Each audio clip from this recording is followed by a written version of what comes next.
Ever see something just, well, explode online? A trend that catches fire, everyone's talking about it. Happens all the time now, yeah. Well, recently in India, that fire has been pretty intense. A real digital storm, you could say, with hashtag Boycott Turkey just blazing across social media feeds. Hmm. You'd see it popping up in comment sections, hear people debating it. Hmm. It's become this collective call to just say, no thanks to Turkish products. Feels like a real cultural moment almost. It's actually remarkable how fast public feeling can, gather steam and turn into something with real economic weight behind it. Right. This isn't just online noise that fades away. We're actually seeing real consequences playing out. Makes you think about the power dynamics, doesn't it? When buying choices get tangled up with geopolitics. Exactly. And, well, that's precisely the rabbit hole we're diving into today. We're going to unpack this whole boycott Turkey thing happening in India. What sparked it? Which specific Turkish items are getting the cold shoulder? And crucially, how does it fit into the bigger picture? That often pretty complex game of international relations. Yeah, the geopolitical angle is key. So consider this your shortcut to getting your head around a fascinating situation without getting lost in, endless news scrolls. And, to really get the nuances here, you absolutely have to look at the relationships between India, Pakistan, and Turkey. They're intricate, long-standing. Yeah. Think of it like a historical drama, maybe lots of acts. And this boycott is just the latest scene unfolding against that whole backdrop. A proper geopolitical knot, then. And just to give you a sense of the immediate impact, something I found really striking, there are reports saying travel bookings to Turkey just plummeted, around 60% down. Wow, 60, that's huge. Yeah, and get this, cancellations reportedly surged by 250%. Okay, that's definitely more than just noise. That's a powerful reaction. Right. So let's get into it. What's really driving all this feeling? Well, the roots of this, they go back decades, way back, to the partition of India and the enduring rivalry between India and Pakistan that's basically existed since 1947. Yeah, that's not new. No, this isn't a recent spat. It's historically deep and very deeply felt on both sides. A rivalry with more twists than a soap opera, definitely. Yeah. And into this already, let's say, charged situation, Turkey has increasingly positioned itself as quite a vocal supporter of Pakistan. Yes. Especially on the world stage, talking about the Kashmir issue. Precisely. President Erdogan, in particular, has consistently brought up Kashmir at places like the UN, big international platforms. And for India, that's difficult. Oh, absolutely. For India, those statements are a constant source of, let's call it, diplomatic heartburn. It's seen as interference in, internal matters. It's not just words, is it? Oh. There have also been these reports floating around which have definitely added fuel to the fire, alleging Turkey supplied arms to Pakistan during conflicts. That's been reported, yes. Actions like that are bound to cause, well, serious friction. Yeah. Diplomatic friction. Indeed. So you put all that together, this perceived alignment with Pakistan, and the Indian response has really emerged as this significant grassroots movement, people pushing to boycott Turkish goods. Right. It's the public trying to use economic pressure, essentially. So, okay, what exactly are we talking about here? Which Turkish products are caught up in this? Mm-hmm. I'm guessing it's more than just, those beautiful Turkish carpets you sometimes see. Oh, absolutely. The economic link is quite substantial. Mm. You're looking at over $2 billion worth of Turkish exports heading to India each year. $2 billion. Okay. Now, while we might think of, carpets or maybe Turkish Delight, the reality is it's a much wider range of stuff across different sectors. Right. And just for context, while $2 billion sounds like a lot, it's still a relatively small slice of India's total imports. Yeah. But for certain specific sectors, the impact could be, more noticeable. Key areas are things like certain foods, textiles, machinery. Okay, let's break some of those down. You mentioned food. First up, fruit. I heard apples and cherries are a big part of it. Correct. Turkey has become a pretty significant supplier of apples and cherries to the Indian market. Right. Think about when you see those fruits available, maybe slightly out of season for local Indian producers. A decent chunk of those could well be Turkish. Okay. So for certain times of the year, Turkish produce definitely has a noticeable presence. And I actually read about apple growers in Himachal Pradesh, a huge apple region in India who are, quite understandably, wanting people to buy their own stuff first. Makes sense. It's almost like support local. It brings up that whole issue of seasonality, availability, domestic versus imported, and the impact on the farmers there. Exactly. And in the context of this boycott, When a consumer picks a Turkish apple over, say, a Kashmiri or Himachali one, it gets framed as, well, indirectly supporting a country whose diplomacy is seen as anti-India. Ah, I see. It turns a simple grocery choice into something more symbolic. So highlighting the quality, the availability of Indian apples becomes a really key part of encouraging this boycott.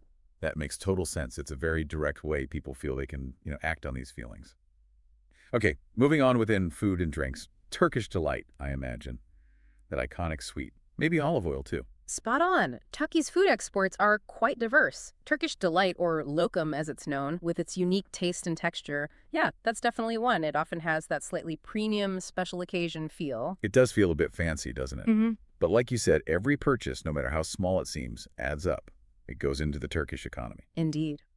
And beyond sweets, Turkish olive oil has made inroads. You find it in quite a few, maybe more high-end Indian kitchens. Right. You might also see coffee brands like Mehmet Efendi for people who like that traditional Turkish-style coffee. And then there are chocolates, brands with Turkish roots like Ulker or even Godiva, though Godiva's ownership is a bit more global and complex now. So the alternatives here would be what? Pushing Indian-made olive oils. And maybe going for traditional Indian sweets, the mithais, instead of the imported stuff.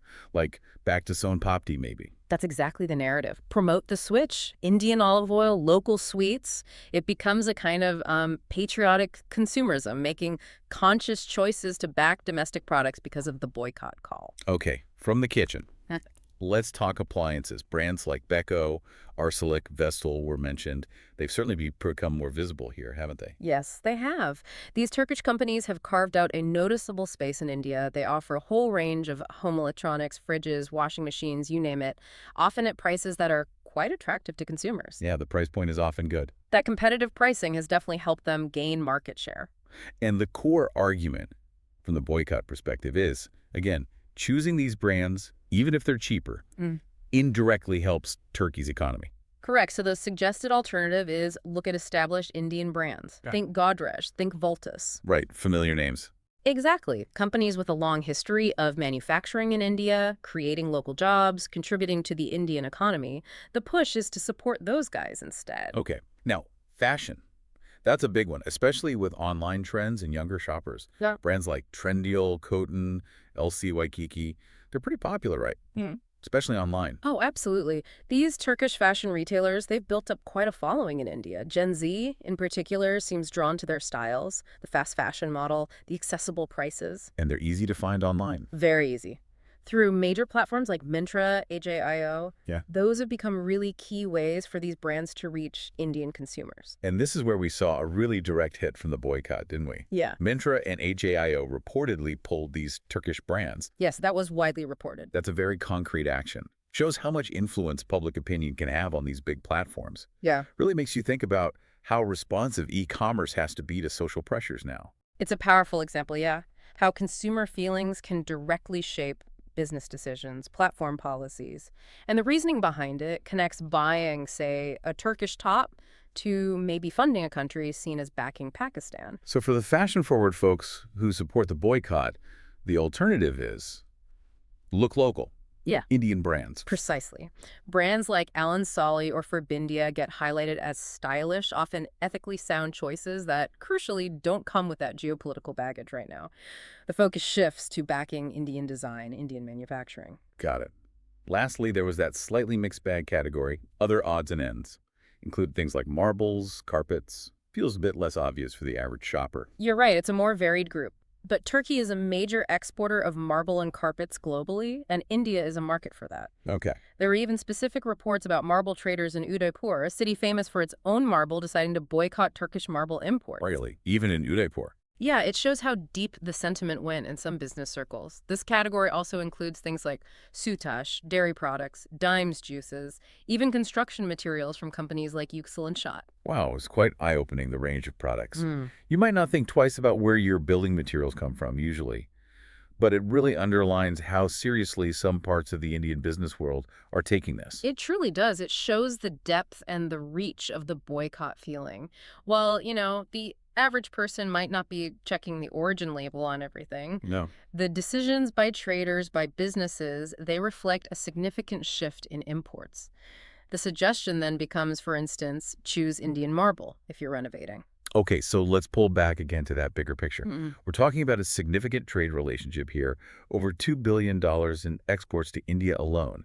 Can India, a major economy itself, really afford to distance itself from a trading partner like Turkey long term? What are the wider economic thoughts here? That's a really critical question. The trade volume is substantial, and it's not just one way. India exports a lot to Turkey, too. Things like petroleum products, chemicals, textiles. Right, it cuts both ways. Exactly. So completely cutting economic ties, that would definitely have knock-on effects for businesses, for consumers, on both sides. It's a very delicate balance between expressing national sentiment and managing the economic realities. So it sounds like maybe this boycott is more about sending a message, a symbolic thing, expressing public disapproval rather than a purely economic weapon. I think that's a fair assessment. The main driver really seems to be that strong public feeling about Turkey's diplomatic stance. Yeah. You see it in the social media campaigns, the loud calls to buy Indian. It all reflects this sense of national pride, a reaction to what's seen as, diplomatic misalignment. The core feeling is about asserting national identity, national values through what you buy. But how effective are these kinds of consumer boycotts, really, in achieving, say, long-term geopolitical change? We've seen similar calls before against other countries, and the actual impact is often, hard to measure. And hard to sustain. Really, right. Global supply chains are so tangled. You've hit on a key challenge with these movements. Absolutely. In today's hyper-connected global economy, figuring out exactly where everything comes from, finding good alternatives, it can be tough for the average consumer. Yeah. Plus, let's be honest, Turkish products often compete well on price. That's a big factor for many shoppers. So keeping a boycott going, widespread, long-term, when faced with those economic facts, that's a significant hurdle. And beneath all the trade figures and the diplomacy, there's this deeply emotional layer, isn't there, with the India-Pakistan relationship? It's not just abstract politics. It touches history, culture, shared experiences, Often very painful ones. Absolutely. That relationship is soaked in shared history. Tangled cultures, complex social stuff, often marked by tension, conflict. Yeah. So, when a country like Turkey, which is geographically distant, doesn't have that same direct historical baggage with India, seems to side strongly with Pakistan, it can feel, to many Indians, like a real disappointment, even a betrayal. And that feeling is maybe even stronger when you remember India sent aid to Turkey after the big earthquake in 2023, Operation DOS. Ah, yes, Operation DOS. A gesture of goodwill. And then some feel that diplomatic support wasn't really returned. That's a powerful point. Yeah. Helping in a crisis, then feeling like you're not getting diplomatic backing. Yeah. That must sting. So this boycott can almost be seen as Indian consumers saying, okay, we have power too. Economic power. Numbers. That's definitely one way to look at it. With its huge population, its fast-growing economy, Yeah. India knows it can potentially impact Turkey's export market. Right. So the boycott becomes a tool, a way to push back against perceived diplomatic slights, using that economic leverage. But we also have to remember actions like this can have unintended downsides, too. For Indian businesses that rely on trade with Turkey, for consumers who might see fewer choices or higher prices. And it's kind of a shame, isn't it? Because historically, India and Turkey haven't always had this level of tension. There have been cultural links, Bollywood films shot there, showing a different kind of connection. That's true. This recent shift, driven by these specific geopolitical factors, just makes the current situation feel quite stark. You're right. The historical relationship, generally speaking, has been pretty positive. Cultural exchanges, mutual understanding. This recent development, really fueled by specific alignments, just highlights how quickly international relations can change and how public feeling gets swept up in it. So for our listeners taking all this in, maybe wondering, okay, how does this affect my shopping choices? What's the main takeaway? How does this actually impact day-to-day decisions? Well, I think the underlying message is really about encouraging more awareness. Awareness of where the things we buy actually come from. Right. Be more conscious. Exactly. Recognizing that our choices as consumers, when added up, can reflect and maybe even contribute to these bigger national feelings and geopolitical plays.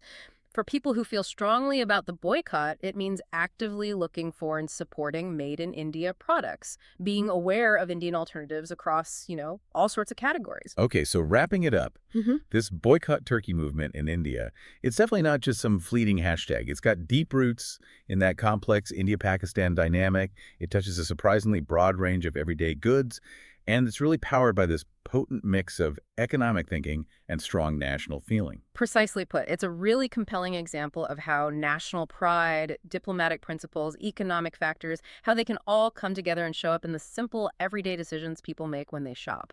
And it really makes you think, doesn't it? Given how interconnected global trade is now, but also how powerful national sentiments remain, what are the long-term consequences of these kinds of consumer-driven geopolitical actions? Not just for India and Turkey, but like for how countries deal with each other more broadly in this complex world. Definitely something to chew on.